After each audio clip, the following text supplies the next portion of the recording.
Bonjour les enfants du CE2.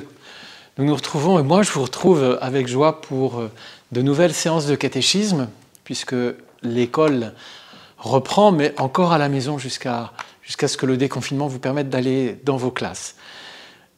Je vais, comme j'avais l'habitude de le faire avec vous, allumer d'abord la bougie de la prière pour avoir un petit moment calme juste avant cette séance de catéchisme. Au nom du Père et du Fils et du Saint-Esprit. Amen. Merci Jésus de nous donner, de te connaître à travers la vie des saints, à travers ceux qui ont cru en toi, qui ont changé leur cœur pour vivre comme tu leur demandais de vivre, dans l'amour, dans la paix, dans le pardon. Donne-nous d'être attentifs pour entendre cette histoire de Sainte Geneviève, qui est l'histoire d'aujourd'hui, et de nous émerveiller de ce que tu peux faire dans le cœur des saints. Au nom du Père et du Fils et du Saint-Esprit. Amen. Alors comme je vous le disais à l'instant, aujourd'hui, c'est l'histoire de Sainte Geneviève que je vais vous raconter assez simplement. C'est une histoire très très très ancienne. Sainte Geneviève, c'est quelqu'un, je vous le dirai à la fin, qui a beaucoup d'importance pour aujourd'hui, mais elle est née il y a plus de 1000 ans. Vous vous rendez compte? Et même 1600 ans. Ça fait vraiment très loin. 100 ans, c'est déjà énorme. 200 ans, c'est encore 2 fois plus. Et 1000 ans, c'est 10 fois plus. 1600 ans. Et à cette époque, le cadre de la vie de Geneviève, c'est une toute petite ville au bord de la Seine qui est en face de Lutèce. Lutèce, c'est le nom ancien de Paris. Vous voyez une représentation ici des remparts de Lutèce. Et de l'autre côté de la Seine, un peu plus loin, il y a une petite ville qui s'appelle Nanterre, où Geneviève naît. Geneviève, son nom c'est Genovefa. Et Genovefa, ça veut dire fille du ciel. Son papa et sa maman sont un peu âgés quand ils l'ont eue, donc elle est restée fille unique.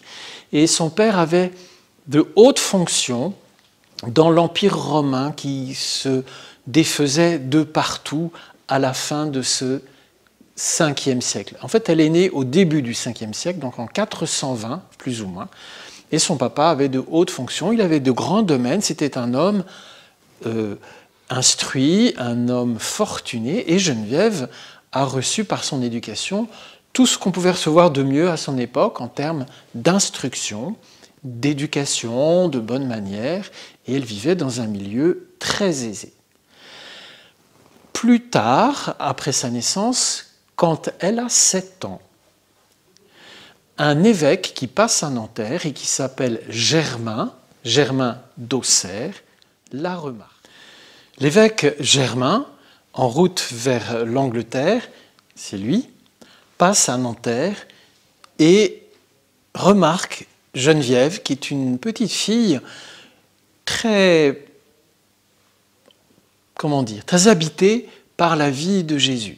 Elle est petite, mais elle porte déjà une médaille, elle prie, et Germain remarque dans cette petite fille un cœur complètement prêt à vivre sa vie avec Jésus. Et il lui recommande de consacrer sa vie au Seigneur. C'est-à-dire qu'il dit déjà à cette petite fille, tu peux réserver tout ton cœur, toute ton existence à Dieu. Et Geneviève accepte cette proposition. Elle continue à vivre sa vie de petite fille, mais elle accepte cette idée d'être consacrée à Jésus. Le temps passe, Geneviève grandit et elle a le malheur de perdre ses 2 parents. Elle a environ 20 ans. Et à cette époque-là, Geneviève décide de quitter Nanterre, où elle est née et où elle a rencontré l'évêque Germain, pour aller s'installer à Lutèce. Elle va donc s'installer dans la ville de Lutèce. À Lutèce, Geneviève vit une vie de prière et de service des pauvres. Elle ne se marie pas, elle habite toute seule et elle prie intensément, tout le temps. Et quand elle ne prie pas, et qu'elle ne fait pas ce qu'il faut pour sa vie quotidienne, elle s'occupe très intensément aussi des pauvres de la ville. Et puis il vient un grand Danger pour cette ville de Lutèce. On est à la fin du 5e siècle, dans les années 490, il y a des barbares qui sont des gens qui déferlent de l'Europe de l'Est et centrale, qui s'appellent les Huns. Leur chef s'appelle Attila, ils ont une réputation terrible de cruauté et ils veulent conquérir les pays qu'ils traversent avec leurs armées. Et souvent, ils incendient les villes, ils tuent beaucoup de gens, et c'est un grand malheur parce qu'ils s'approchent de Paris. Les hommes de Paris se rassemblent, tiennent conseil, et tout apeurés du danger que représentent Attila et les Huns qui s'approchent de Paris, ils décident entre eux de fuir et d'évacuer la ville. Certains se mettent en route pour se mettre à l'abri, en sécurité. Mais quand elle voit ça, Geneviève n'est pas du tout d'accord.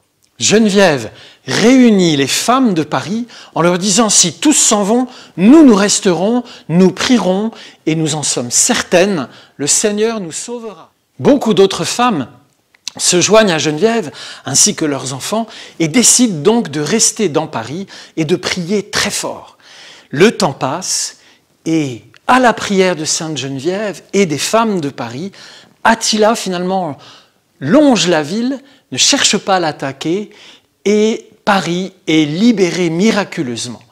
À cet événement extraordinaire, ceux qui étaient quand même restés à Paris et ceux qui peuvent revenir à Paris font de Geneviève une sorte de chef. Elle est très respectée, elle est très honorée. On lui demande des tas de conseils pour permettre à la ville de continuer à vivre paisiblement. Quelques années plus tard, de nouveaux barbares, les Francs, conduits par Clovis, qui sera le premier roi des Francs plus tard, des barbares conduits par Clovis arrivent vers Paris. Ils sont en train de faire des tas de batailles pour agrandir leur royaume et cette ville de Paris, Lutèce, les intéresse et ils veulent entrer dans Paris avec leurs troupes. Et Geneviève dit à Clovis, tu n'entreras pas, c'est une ville chrétienne, toi tu es païen, je ferme les portes de Paris. Et alors, Clovis ne peut pas entrer, l'autorité de Geneviève a fait que les portes de Lutèce sont fermées pour Clovis et ses troupes, donc ils campent en face, sur les rives de la Seine, et ils font un siège, c'est-à-dire qu'ils installent des armées autour de la ville de Lutèce pour bloquer les accès.